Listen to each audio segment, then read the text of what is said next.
Hey guys, so we are on Morning Math 21A. We have skipped Morning Math 20 because of something. The other teachers are skipping it for now, but we will be coming back to it, so don't worry about that. It's not going to mess with you at all, but we are currently looking at Morning Math 21A. So our first problem says 0 and 27 hundredths times 7. So I'm going to go ahead and set that up. 27 hundredths times 7. And I have two numbers behind the decimal, so I'm going to write a little 2 out to the side just so that I remember. And then I'm going to go ahead and do my multiplication like normal. So 7 times 7 is 49. So I'm going to write my 9, carry my 4. 7 times 2 is 14, plus 4 more is 18. So I'm going to write my 8, carry my 1. And then 7 times 0 is 0, plus 1 more is 1. But I'm not finished yet because, again, I have two numbers behind the decimal in the question, so I need two numbers behind the decimal in the answer. So my answer would be 1 and 89 hundredths. Okay, so now we are moving on to number 2. Now, number 2, guys, we have not seen one like this before because we have not seen a decimal in the divisor. We've only seen them in the dividend, but don't panic because I'm going to get you through it. So I'm going to go ahead and set the problem up like normal, where I do 12 on the inside and then 1.6 on the outside. Now, what you need to know is that you cannot have a decimal as the divisor. We're not allowed to do that. So the way we're going to fix this is we're going to take this decimal out of the divisor. Well, by doing that, all I'm going to do is move the decimal to the right one place. And then whatever I did on the outside, I've also got to do it on the inside. So you've got to keep that in mind. Whatever happens on the outside also happens on the inside.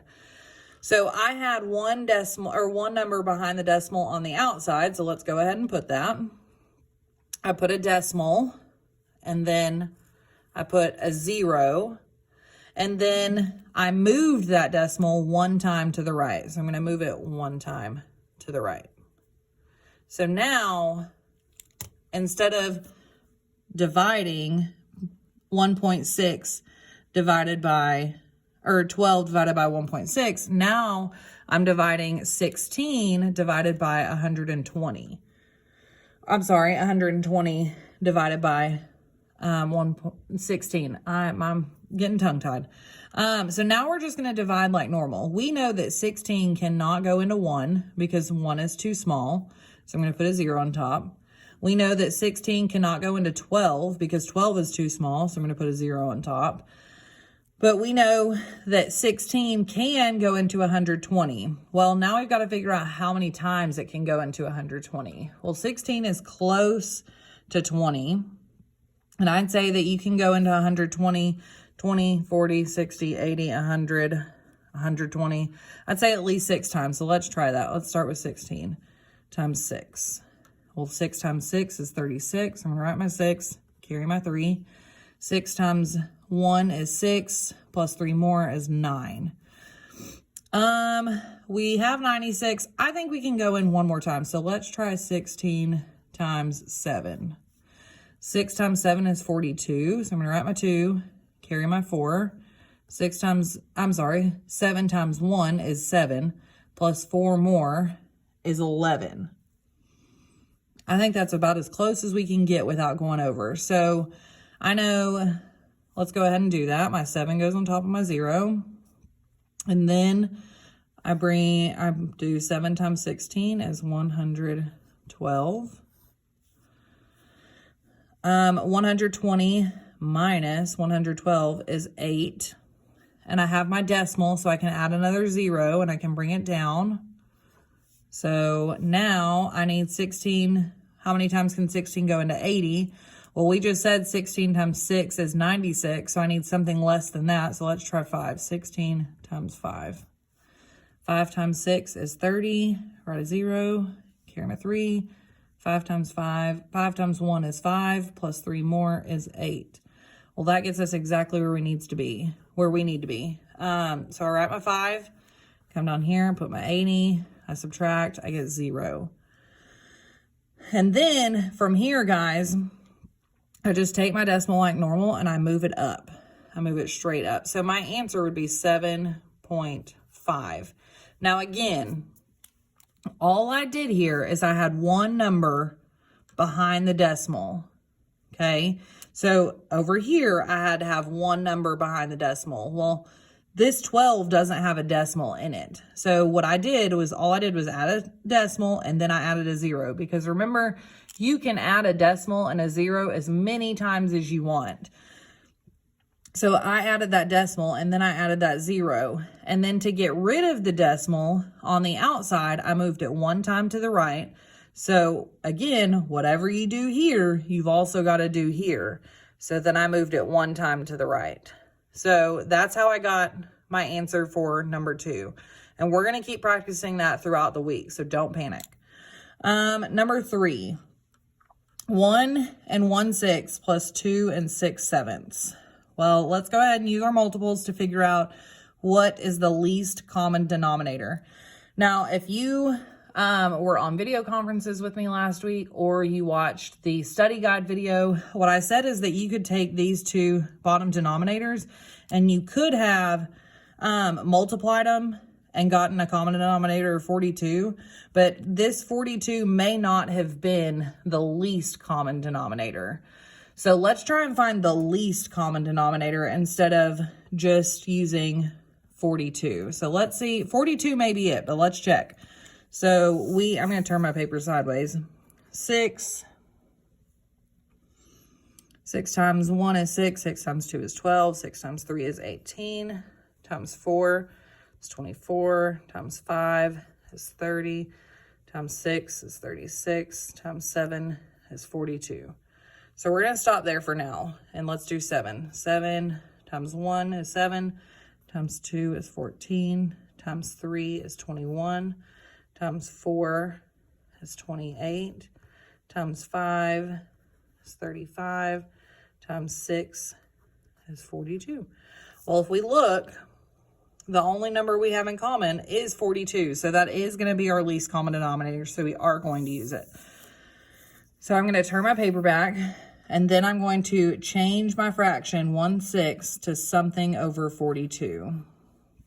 Well, what did I do from 6 to get to 42? Well, I multiplied by 7. So whatever I do on bottom, I also do on top. 1 times 7 is 7. So now my new fraction is 1 and 7/42 plus, let's do the other one, 6/7 turns to 42. I had to multiply 7 times 6 to get to 42. Whatever you do on bottom, you do on top. So 6 times 6 is 36. So now this fraction is 2 and 36/42. And then first I'm going to take my fraction and add my fraction up first. So 36 plus 7 is going to be 43. So 40, oopsies, give myself some room to write. 43 over 42. And then I'm going to take my whole numbers and I'm going to add them together. So 1 plus 2 is 3. Now, I cannot leave this fraction as 43 and 43 over 42 because 43 over 42 is an improper fraction. But what I can do is I can take, if I look at this, I can take out at least 42 over 42, which is the same thing as a whole. So I'm going to take out 42 over 42, and I'm going to give it to this 3. I just took out one whole, which I can do, and I gave it to this 3. So now my whole number is 4, and then what I'm left with when I took out that 42 over 42 is 1 over 42. Okay? So my answer for this one is 4 and 1/42. 4 over 1 and 42. I'm going to circle my answers so that y'all can see them. Okay? Number 4, it says fill in the blank to make a true statement.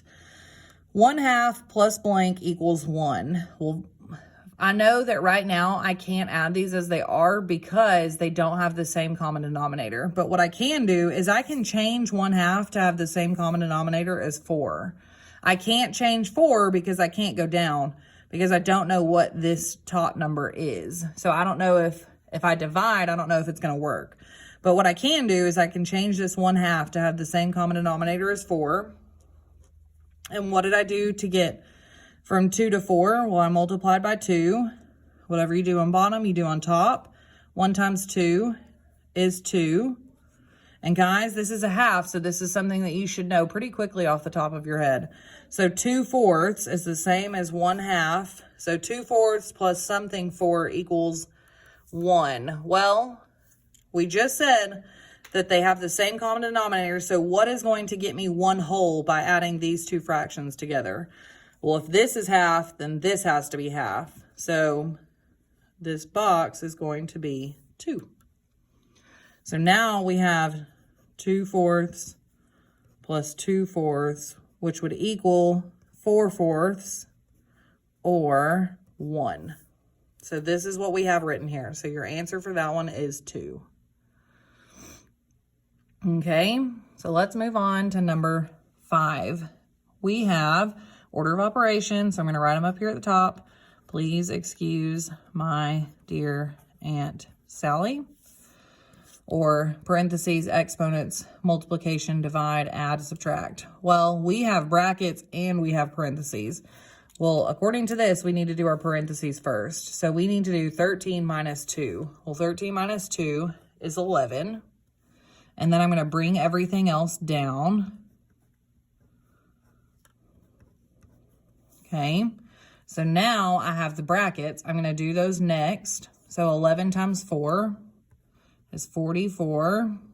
And then bring everything else down. And then I have 44 plus 7, which is going to equal 51. So our answer is 51. Okay. 8 friends shared 5 pizzas equally. What fraction of a pizza does each friend get? Well, just by reading this, I know that if there's 8 friends, let's draw our 8 friends. 1, 2, 3, 4, 5, 6, 7, 8. If we have 8 people, we only have 5 pizzas. 1, 2, 3, 4, 5. Well, we know right from the get-go that not every single person is going to get a whole pizza. That's not possible. Because for them to all get a whole pizza, they would have to have 8 pizzas as well as 8 friends. But we only have 5 pizzas for the 8 friends. So what we need to do is we need to divide. Well, the thing is we've got to make sure that we're dividing and putting the numbers in the right place to make sure that we are dividing to get the correct number. So if we have 8 friends, then we are, and we're dividing those 5 pizzas among the 8 friends, well, then we're doing 5 divided by 8, okay? And when that's the case, we just said we would do 5 divided by 8. Well, that means 5 goes on the inside. When we just set it up, we said 5 divided by 8. 5 goes on the inside, and 8 goes on the outside. That means that we have 5 pizzas being divided by 8 friends. So you need to realize that right now, what we just said, 5 divided by 8, is 5 on the inside, 8 on the outside, and that means that we have 8 friends splitting 5 pizzas. Now, if we did 8 divided by 5, if we said 8 divided by 5, we would be saying that 5 pizzas are splitting up, or dividing up 8 friends. So you're telling me that those pizzas are dividing 8 friends so that I guess the pizzas could eat the friends. But we're not doing that. What we are doing is we're dividing the people. The people are the ones that are going to be dividing the pizzas, not the pizzas dividing the, not the people, pizzas dividing the pizza. Sorry. So you need to realize that this is not the same as this. This is giving me two different answers. This is saying that, again, we have 5 pizzas being divided by 8 people. Here, we're saying that we have 8 people being divided by 5 pizzas, and that's not possible. But the other thing that we have to realize is when we are dividing, all we did here was said that we were dividing 5 pizzas by 8 people. So when I put that into a fraction, I just said I would be dividing 5 pizzas by 8 people. So what fraction of the pizza does each friend get? They each get 5 out of 8. So they'll each get 5 pieces of pizza out of the 8. Or they'll each get 5 pieces out of when they split it up. Okay. So we need to realize this is not the same as this. One of them is saying that the people are dividing the pizza. This one is saying that the pizza is dividing the people. And hopefully that does not happen. So let's move on to number 7. Number 7, we are multiplying by a 10. So when we multiply by a 10, all we're doing is moving our decimal. And our exponent is telling us how many times we're going to move that decimal. And then our sign here in the middle is telling us what way we're going to move that decimal. So if we're multiplying, we're making the number bigger, which means we're moving the decimal to the right. So now on number 7, the first one, it says 3.3 times 10 to the second power. Well, we're going to move that decimal to the right 2 times. So 1, 2, which is going to leave me with 330 with a decimal at the end. You don't have to put the decimal, but you can if you'd like on that one. And then the next one, we again are multiplying. So we're making the number bigger. So we're moving to the right. We're going to move to the right 1 time. So we're going to take that decimal and move to the right 1 time. So now we have 45.6. And then the next one, we're again multiplying, so we're making it bigger. So we're moving to the right, and we're moving to the right 3 times. So let's move to the right 3 times. 1, 2, 3. And when we did that, we end up with 71. And then the last one, again, we're multiplying, so we're moving to the right, and we're moving to the right 2 times. So we're moving 1, 2, which means we have 45,120. Okay. So if you need to write these little arrows to show which way we move, do it. And then move your decimal. Draw your lines and move those decimals. If you need to do that, do that. I did it. That's how I showed my work on that. I knew that I was moving it to the right. I moved it 2 times. I circled my exponent to tell me how many times I would move it. And then I drew those lines and moved it that many times. So if you need to do that, do it. And then number 8, it says Brian bought 3 books for $5.50 each. Jackson spent twice as much money on books. Ronald spent $15 more than Jackson. How much did Ronald spend on books? Well, we know that Ronald spent $15 more than Jackson. And Jackson spent twice as much than Brian. So we need to start with Brian and see how much Brian did and then work from there. So what we do know is that he bought 3 books and each of them cost $5.50. So I need to find how much he spent first. So I'm going to do $5.50 times 3 first, because again, remember, each of those 3 books was $5.50. So 3 times 0 is 0. 3 times 5 is 15, so I'm going to write my 5, carry my 1. 3 times 5 is 15, plus 1 more is 16.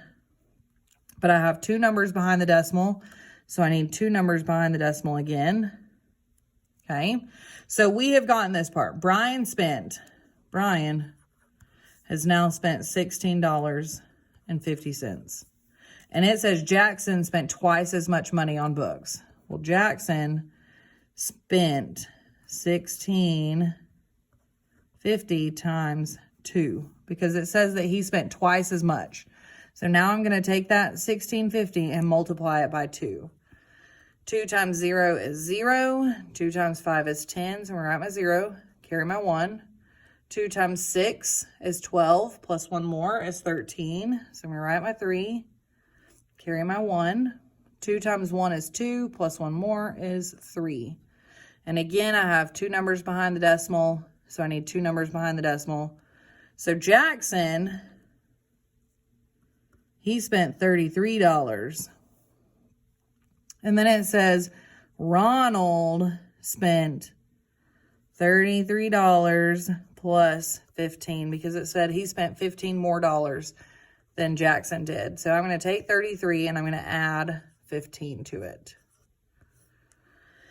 So 0 plus 0 is 0, 0 plus 0 is 0. I'm going to bring my decimal straight down because I'm adding. And then I do 3 plus 5 is 8.